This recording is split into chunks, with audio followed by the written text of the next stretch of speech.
aqui? Tudo bem. Então eu queria te convidar, sem mais considerações, a abrir o texto que está em 2º livro de Samuel, capítulo de número 2, versos de 1 ao 7. Assim, faltou dizer, enquanto você abre, que o nosso irmão David está pregando na Igreja Batista Central de Rocha Sobrinho. O pastor Cláudio, né, como eu disse, a agenda deles estão abertas. Então ele e o pastor Costa estão sempre pregando em alguma igreja de Mesquita, tá bom? Então por isso vocês vão notar a ausência deles aí em alguns cultos. Mas hoje haverá EBD, tá, irmãos? Normalmente, e já aviso, vai pegar fogo. Então prepare o seu coração, tá bom? Bom, segundo livro de Samuel, capítulo 2, versos de número 1. Vamos ler do 1 ao 7 apenas. Isso, do 1 ao 7. Diz assim o texto. Passado algum tempo, Davi perguntou ao Senhor: devo ir para uma das cidades de Judá? O Senhor respondeu que sim. E Davi perguntou: para qual delas? Para Hebrom, respondeu o Senhor. Então Davi foi para Hebrom com suas 2 mulheres, Ainoã de Jezreel e Abigail, viúva de Nabal, o carmelita. Davi também levou os homens que o acompanhavam, cada um com sua família, e estabeleceram-se em Hebrom e nos povoados vizinhos.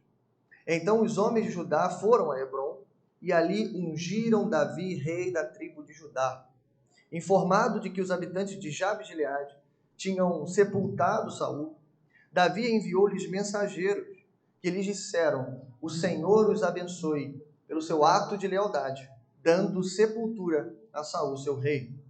Seja o Senhor leal e fiel para com vocês. Também eu firmarei minha amizade com vocês por terem feito essa boa ação. Mas agora, sejam fortes e corajosos, pois Saul, seu senhor, está morto e já foi ungido rei pela tribo de Judá. Amém? Esse é o nosso texto. Vamos orar mais uma vez?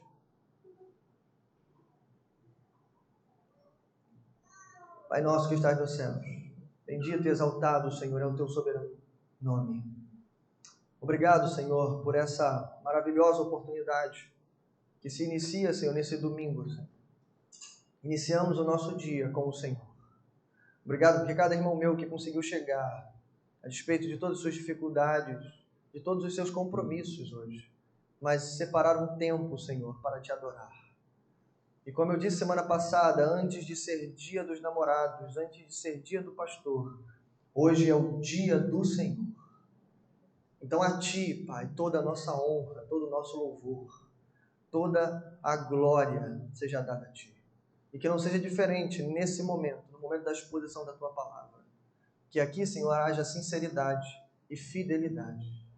Usa, Senhor, o pregador. Usa os meus irmãos também para ouvir a mensagem. Que sejam edificados nessa manhã e que o Teu nome glorificado. Em nome de Jesus nós oramos. Amém. Graças a Deus. Bom, irmãos, esse é o nosso pequeno texto.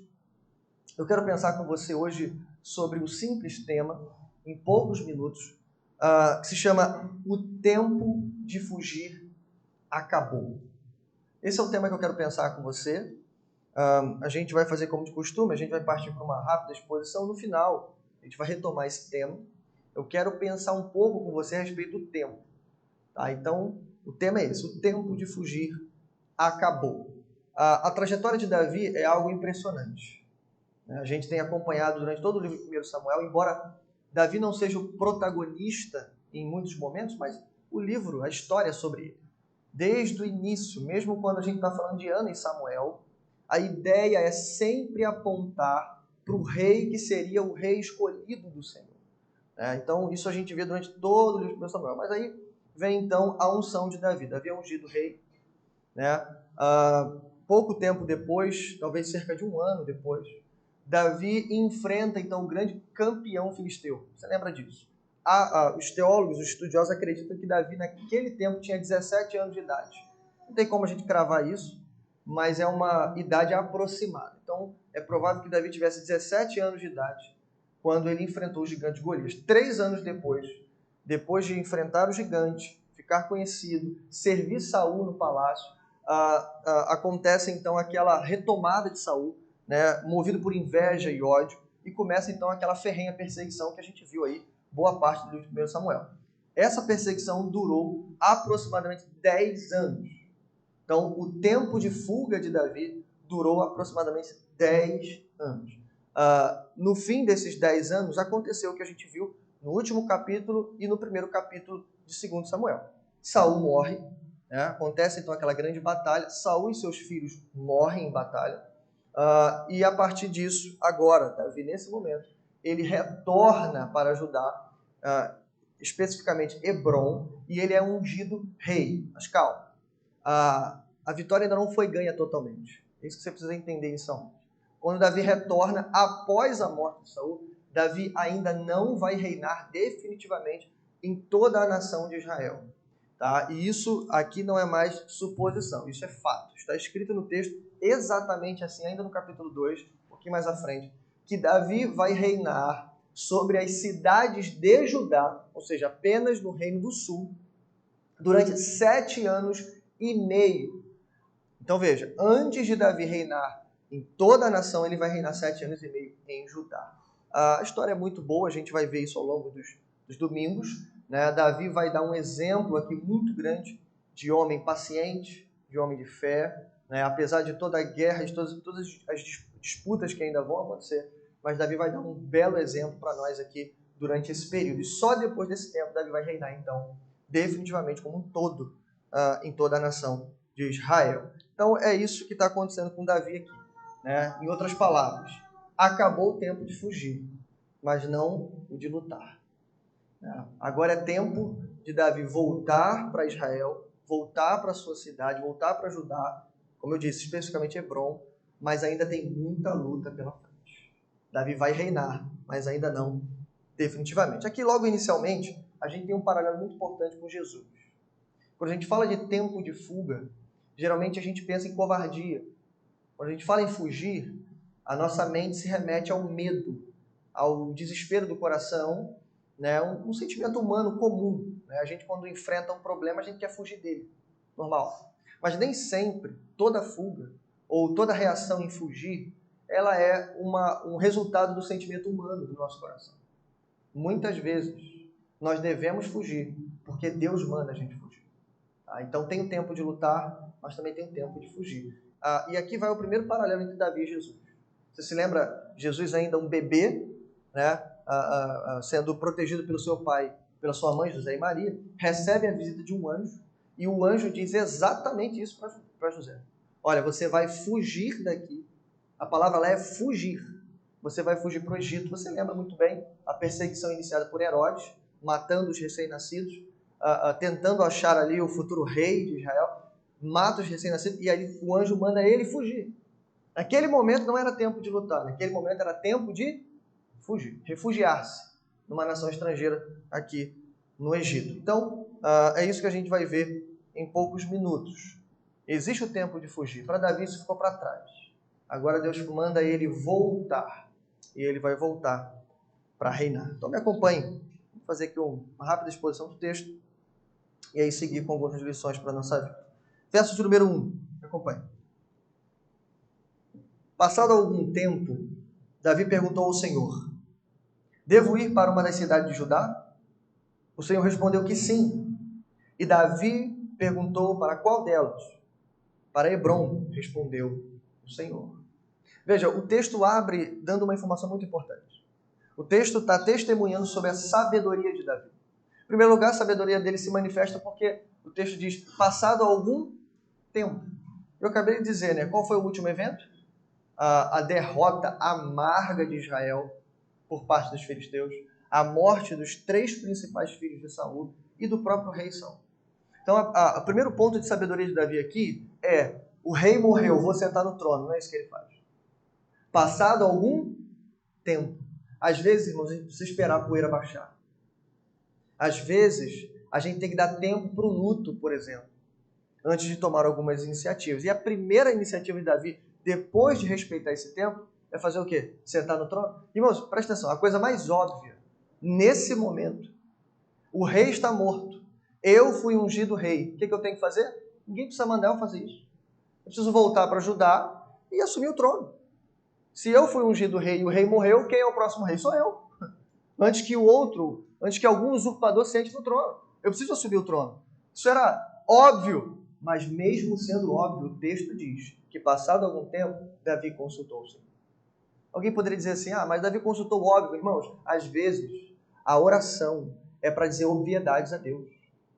Às vezes a gente precisa consultar, mesmo quando a gente tem certeza daquilo que a gente tem que fazer, devemos consultar o Senhor. É isso que Davi está fazendo. Porque às vezes podemos estar enganados em nosso coração, podemos estar até errados, ou até certos. Mas é muito melhor ir debaixo da vontade de Deus do que debaixo da nossa. É isso que Davi faz. Davi começa de uma forma excelente. Ele consulta ao Senhor. Deus diz para ele não só que ele deve voltar, mas diz exatamente o lugar que ele tem que ir. Exatamente. Mostrando mais uma vez que o Senhor está com ele. Versos 2 e 3, seguindo.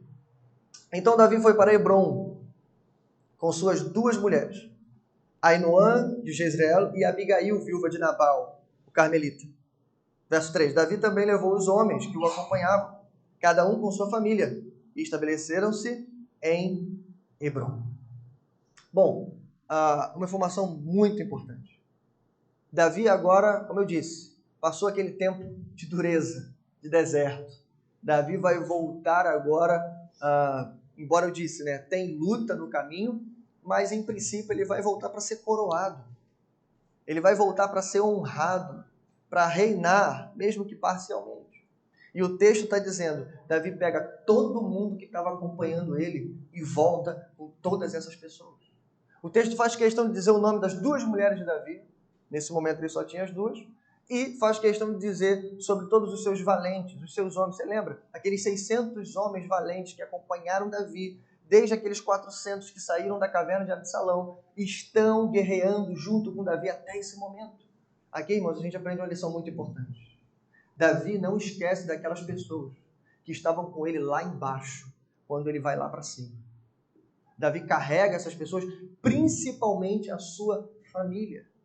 E é muito provável que Abigail é lembrada, porque Abigail fez uma espécie de profecia para Davi. Vou lembrar para você. Ela disse assim, 1 Samuel 25, 28, o Senhor certamente fará um reino duradouro para ti, que travas os combates do Senhor. Aqui as palavras dessa mulher se cumprem. E Davi, ao invés de ascender sozinho ou de subir sozinho, ele leva todo mundo que acompanhou ele nesse caminho. Mas então, verso 4, primeira parte, diz assim, então os homens de Judá foram a Hebrom e ali ungiram Davi, rei da cidade, da tribo de Judá. Hebrom, ao que tudo indica, era a cidade mais importante. Você vai ver isso todo momento, todas as vezes que alguém vai ser ungido rei aí em Hebrom. Hebrom provavelmente é uma espécie de capital política do Reino do Sul. Então Deus manda Davi ir para o lugar certo, no momento certo, reúne os líderes da tribo de Judá para então consagrarem rei de Israel, porém ele vai ser reino do Sul apenas por algum tempo. A partir do verso 4 ainda é dito o seguinte, informado de que os habitantes de Jabes de Gileade tinham sepultado Saul, Davi enviou-lhes mensageiros que lhes disseram, o Senhor os abençoe pelo seu ato de lealdade ao sepultar Saul, seu rei. Seja o Senhor leal e fiel para com vocês. Também eu firmarei minha amizade com vocês, por terem feito essa boa ação.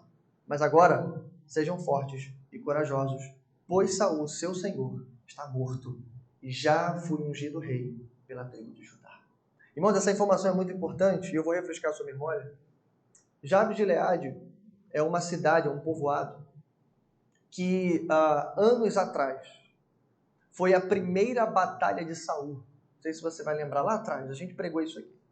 Primeira batalha de Saul, essa cidade estava sendo invadida pelos amonitas. Você vai lembrar o rei Naás, que significa serpente. Estava ameaçando não só tomar essa cidade, mas matar todos os homens e mulheres ali. Saul, o texto vai dizer, que ele é tomado pelo Espírito Santo de Deus. O Espírito se apodera dele e corajosamente, bolando uma belíssima estratégia, ele reúne o exército e derrota os amonitas, livrando e libertando aquela cidade. O que acontece depois disso? Lealdade. Se tem um povo leal, é o povo de Deus. Saul, o nosso rei, junto com o exército, nos libertou. Então essa cidade, em outras palavras, era uma cidade leal a Saul. E foi leal a ele durante todo o período do seu reinado, inclusive agora na hora da morte. Não sei se você lembra, mas quando os filisteus, né, feriram Saul em batalha, ele foge para a tenda, ali, lembra, ele se mata, porque ele não queria ser morto pelas mãos dos filisteus, você lembra disso? É dito, irmãos, que os filisteus, quando entram na tenda, eles arrebentam com o corpo de Saul. Inclusive, a gente tem imagem histórica, ok? Foi achado, não tem como projetar aqui, você encontra isso talvez numa pesquisa muito simples. Tem imagem arqueológica de um rei de Israel sendo colocado em uma estaca sem a cabeça e a cabeça em outra estaca. Tá? Acredita-se que essa imagem é de Saul, quando ele foi colocado em cima do muro de Israel, tá? E dessa forma tão deplorável. Então, corajosamente, esse povo foi lá, resgatou o corpo de Saul e enterrou ele em sua cidade. Em outras palavras, é como Davi olha aqui. Davi vê isso como uma oportunidade de que eles provaram a sua lealdade, nada mais do que isso. Só que Davi sabia, grava essa informação importante, Davi sabia que esse povo era leal a Saul. Mas agora ele estava chegando no trono. Então Davi encontra uma maneira de dizer, olha, sei que vocês eram leais a ele, mas agora sejam leais a mim. Qual é o problema aqui, irmãos? Já adiantando para você o que vamos ver nos próximos episódios. É que essa cidade vai rejeitar o convite de Davi. Infelizmente. Essa cidade nos dá uma lição muito difícil, muito ruim. Mas a gente tem que aprender, inclusive, com os erros do povo de Deus. A lealdade deles a Saul era maior do que, inclusive, o comportamento de Saul. Já viu aquela história? Roubou, mas fez? É tipo isso. Não importa todos os erros de Saul.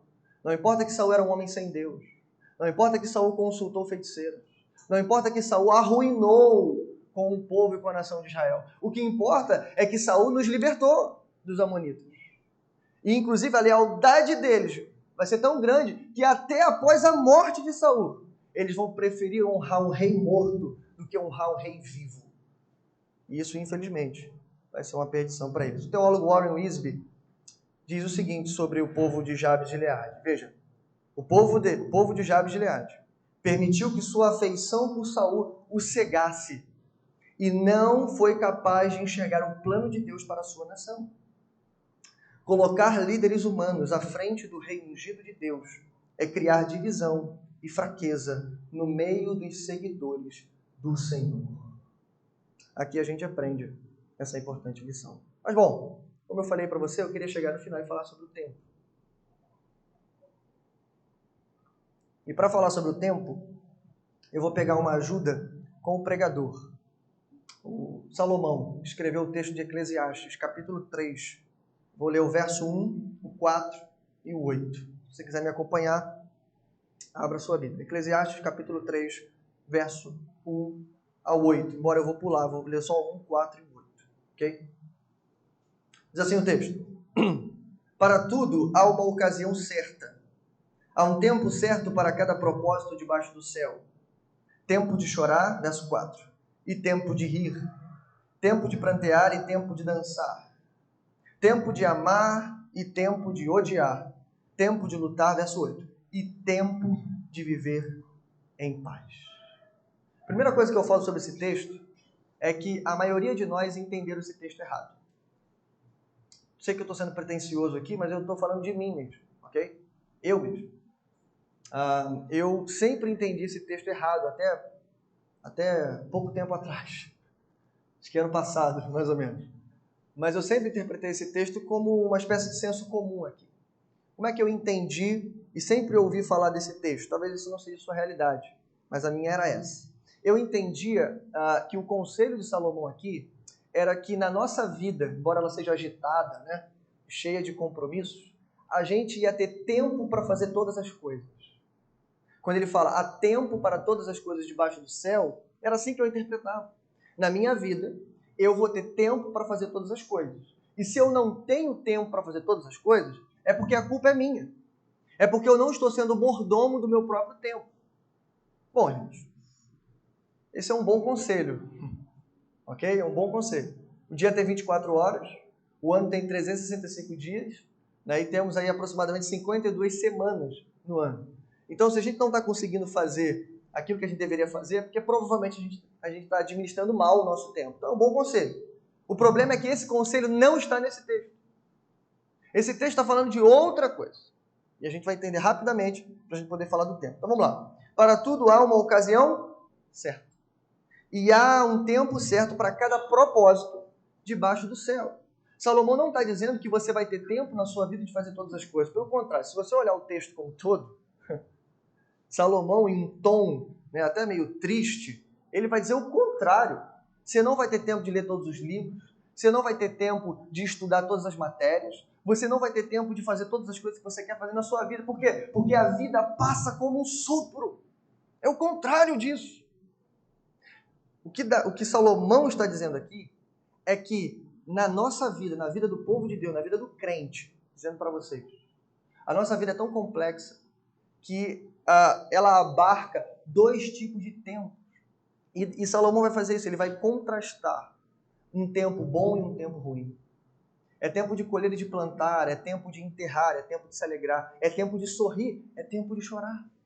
Em outras palavras, o que ele está dizendo aqui é que a vida é como um ciclo poderoso, que no momento estamos chorando, no outro momento estamos sorrindo.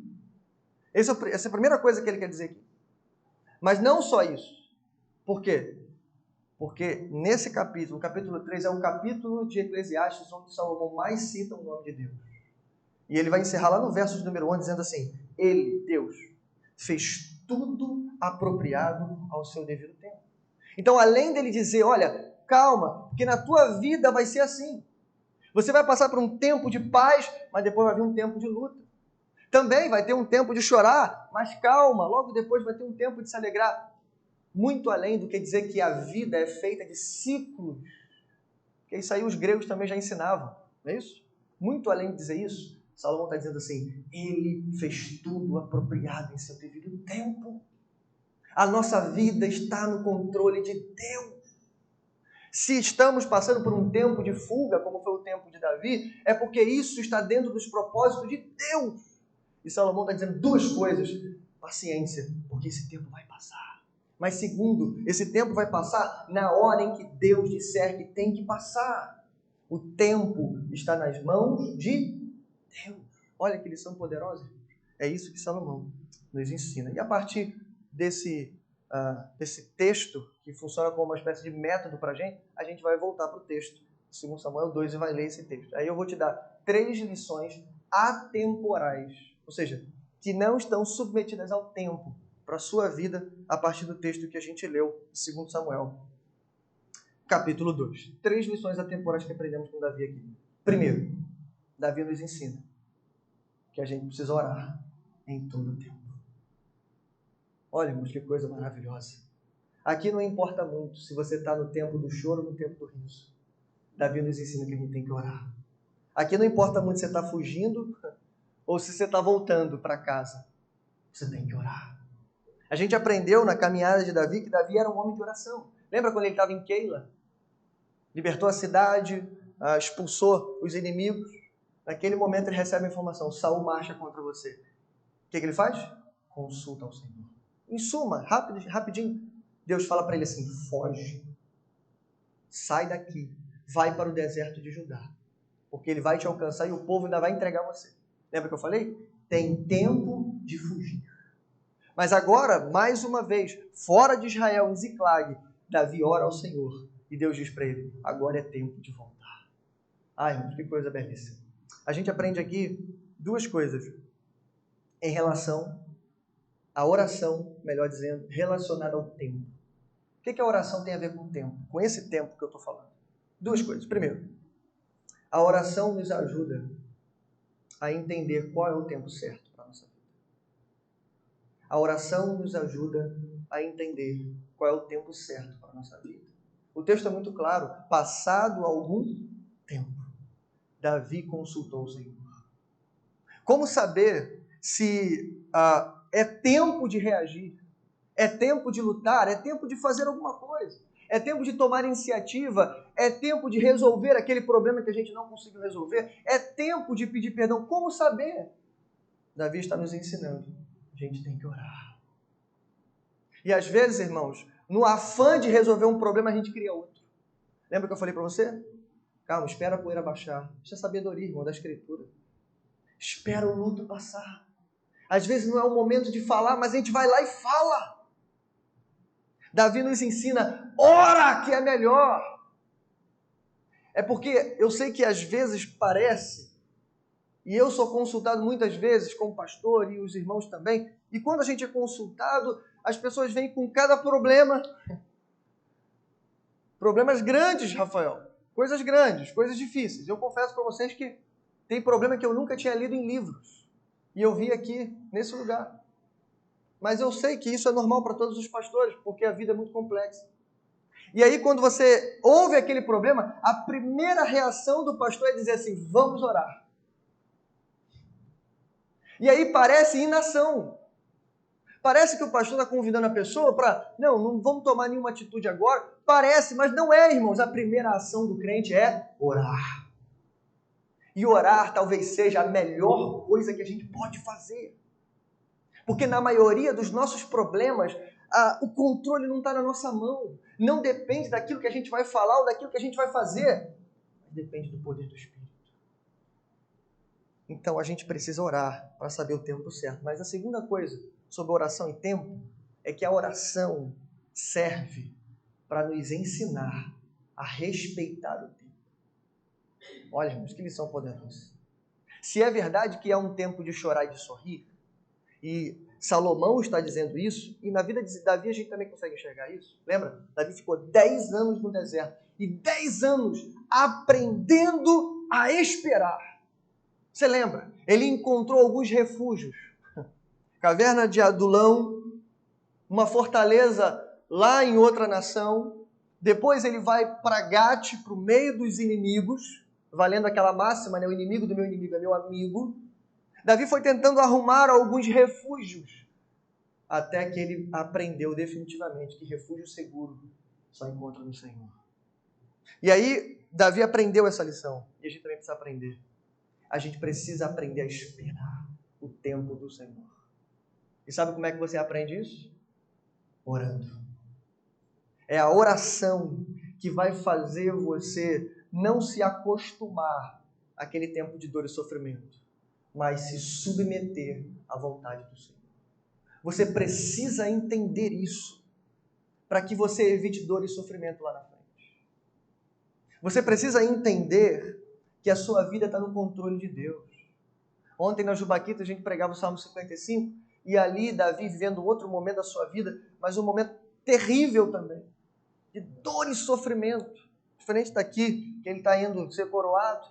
Dor e sofrimento, traição, guerra e muitas coisas. Davi escreve o Salmo, lá quando chega no verso 16, ele diz assim, apesar de tudo isso, ele diz assim, eu porém clamo ao Senhor e Ele me salvará. Aí no verso 16 ele diz o motivo da sua confiança. Ele fala assim, porque Tu te assentas desde a eternidade. A tradução pode ser, porque Tu reinas, ou porque Tu presides desde a eternidade. Davi teve o seu trono usurpado, o seu reino em total confusão. Mas naquele momento de desespero, Davi não olha para a terra, ele olha para o céu. É como se ele dissesse assim, enquanto o meu reino está em confusão, o reino de Deus permanece inabalável. Em outras palavras, irmãos, a oração vai ter esse poder. Ela vai fazer, em primeiro lugar, você chegar diante do Rei dos Reis, numa audiência do trono da graça. Ah, irmão, você tem noção do que é isso? Com toda a sua confusão, com todos os seus problemas, você se ajoelhar, você se prostrar diante do Senhor. Naquele momento, pronto, você já está diante do Rei do Universo. E eu ensinei isso ontem, não foi, Romulo? Ensinei isso ontem. Não é pelas obras que você chega diante dele, é pelo sangue. É pelo sangue. É pelo seu sangue que você adentra no Santo dos Santos, em audiência com o Rei dos Reis. Ah, irmão, naquele momento teu problema fica pequenininho assim. E aí você sabe que Deus pode até falar para você assim, calma, você vai ainda passar um período ainda tem um tempo de sofrimento. Mas em oração, o teu coração vai entender que é melhor esperar no Senhor do que tentar resolver os problemas com as próprias mãos. Davi ensinou, Salmo 40, verso 1, esperei com paciência no Senhor, e Ele ouviu meu clamor. Bom, segundo lugar, a segunda lição atemporal que Davi nos ensina, importantíssima, é essa. Cerque-se de pessoas que estejam ao seu lado em todo o tempo. Cerque-se de pessoas que estejam ao teu lado em todo o tempo. De novo, não importa o tempo que você esteja passando, não importa se é um tempo de tristeza ou de alegria, existem pessoas na nossa vida, irmãos, que vão nos acompanhar, graças a Deus, em qualquer tempo. Não importa se há lágrimas, se há depressão, se há sofrimento. Essa pessoa não vai correr daqui. Ela não vai fugir correndo, né? Pelo contrário, ela vai permanecer. É importante, já que a gente está falando de tempo, a gente entender que o tempo é fluido. E isso se manifesta através das circunstâncias, como a gente já viu. Salomão já provou isso. Há tempo de plantar e tempo de colher. O tempo é fluido. E as circunstâncias provam isso. Só que tem uma coisa que não pode ser fluida, irmãos. Os relacionamentos. A Bíblia inteira mostra para isso, inclusive a experiência de Davi. Davi e Jonatas, uma experiência de amizade profunda. E eu disse, a gente só confunde isso com união homoafetiva, porque hoje temos dificuldades de mantermos amizades profundas e verdadeiras como de Davi e Jonatas, que, mesmo diante da loucura de seu pai, permaneceu fiel ao amigo. O pai perseguindo Davi no deserto, no meio do deserto ele vai lá e consola e conforta o amigo.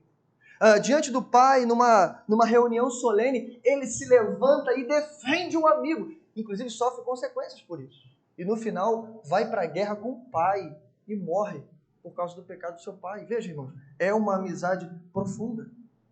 E como eu disse, o tempo pode ser fluido, mas as amizades não podem. O relacionamento não pode.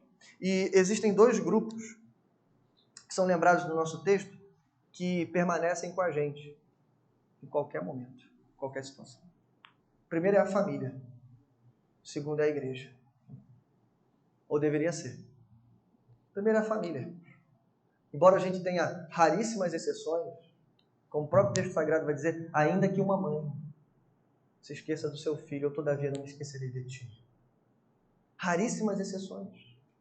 Mas a família é aquela que vai com você até o final. Abre um parênteses aqui, coisa difícil de ensinar isso para os adolescentes. Creio que não os da nossa igreja. São filhos e filhas fiéis, mas difícil ensinar isso no contexto geral, até porque eu já fui adolescente, e o pensamento do adolescente é mais ou menos assim, ele confia mais no amiguinho da escola do que no pai e na mãe. O pai e a mãe estão meio ultrapassados, os conselhos dele não estão bem atualizados, e eles acabam ouvindo e sendo mais leais aos de fora do que os de dentro. Só que eles se esquecem que basta ele mudar de escola, ele perde essa amizade. Basta ele mudar de bairro, não estou dizendo nem de estado. Muda de bairro, a amizade acaba. Vai manter ali um período, daqui a pouco acabou.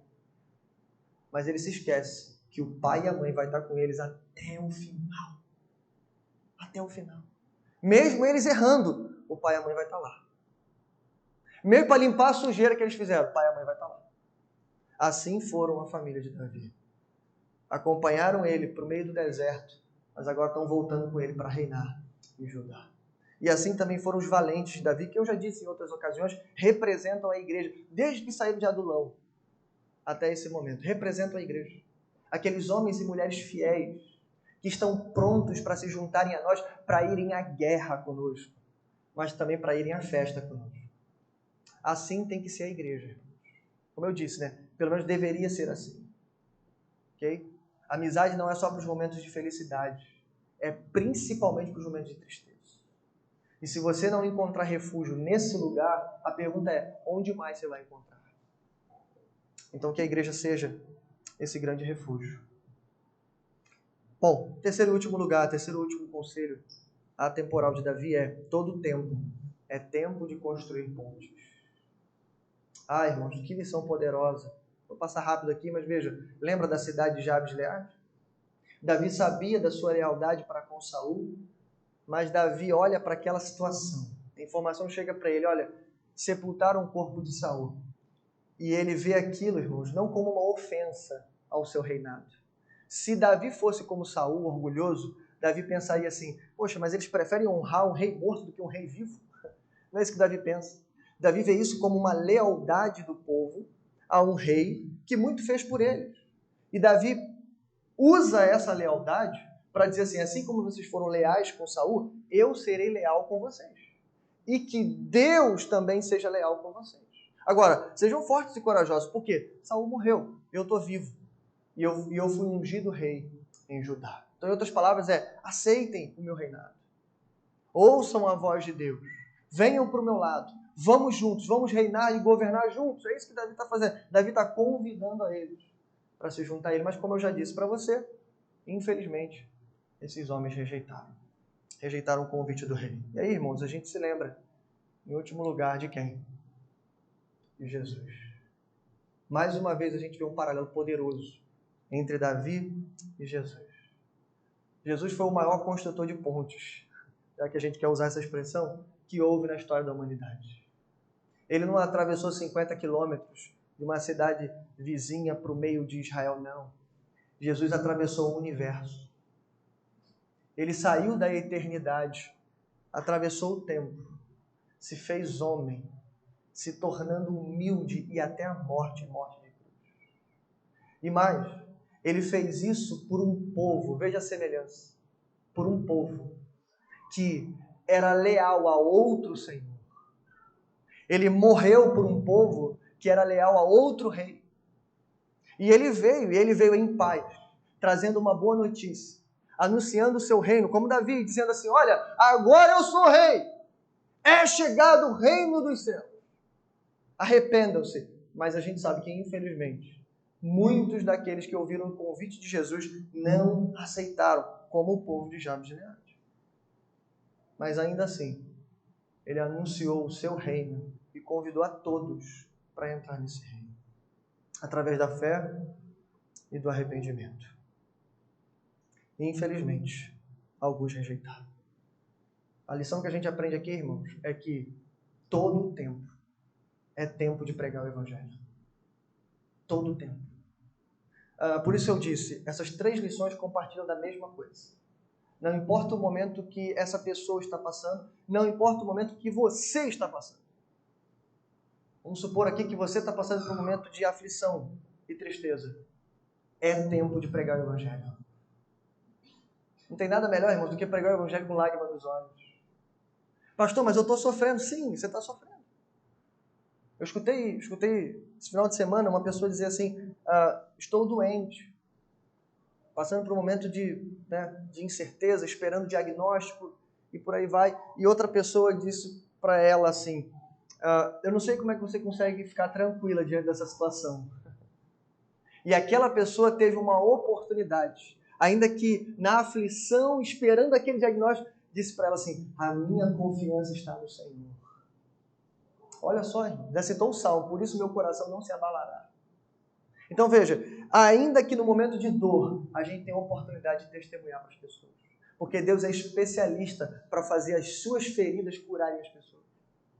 Mas ainda que ela esteja passando por um momento de dor, ainda assim é uma oportunidade para pregar o Evangelho. Não tem, irmãos, solo mais fértil do que aquele solo sofrido, triste, amargurado. Não tem, irmãos.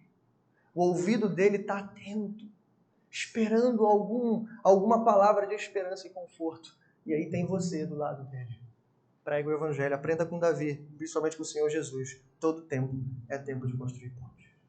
Amém? Vamos orar ao Senhor? Que Deus coloque essa palavra em seu coração.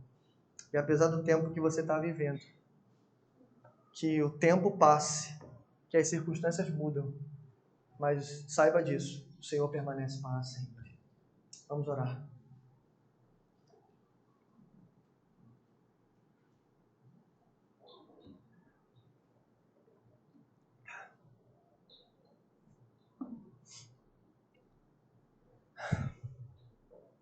Pai nosso que estás nos céus, bendito e exaltado é o teu nome, Senhor. Obrigado pela tua palavra, Senhor. Embora muito simples, mas com certeza penetra os nossos corações.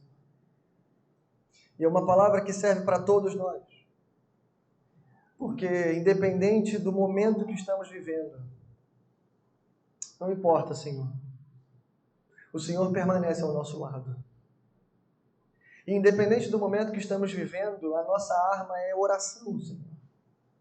seja para fugir ou seja para voltar, seja para lutar ou seja para reinar, a nossa arma vai ser sempre a oração.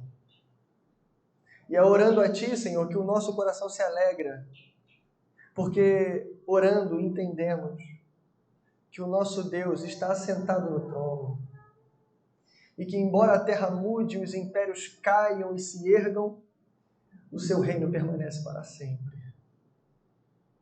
Ah, Senhor, obrigado, Senhor, porque a igreja tem sido um refúgio para pessoas desesperadas, tem sido uma espécie de pronto-socorro para os doentes.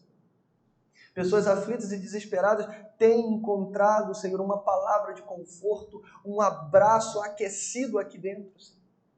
Que a gente continue assim, Senhor, entendendo que somos uma família, a família da fé, e que essa família, principalmente, até mais do que a família natural, precisa, Senhor, ser fiel a todos os nossos irmãos, mesmo que passando por momentos de dificuldades. E também que a gente possa entender, Senhor, que todo tempo é tempo oportuno para pregar o Teu Evangelho.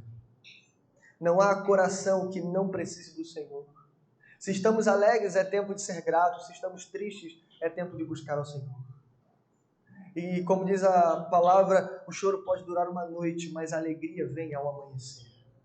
Então, Senhor, se há alguém sofrendo no nosso meio, passando por dificuldades, Senhor, na família, tempestades longas que parecem que não passam, que ela coloque em seu coração hoje, Senhor, que tudo isso está no controle, nas mãos do Senhor, e que ela entenda, em primeiro lugar, que tem bonança depois da tempestade, mas que isso depende da ordem e da voz do nosso Senhor. Ele é o especialista em acalmar as tempestades, mas Ele vai fazer isso só na hora que Ele quiser. Que a gente possa se submeter à Tua vontade e entender o tempo de Deus e não o nosso. Em nome de Jesus nós oramos, Senhor. Fica conosco. Nos ensina, Senhor, a sermos pacientes e a esperarmos pelo Senhor. Em nome de Jesus. Amém e amém. Graças a Deus.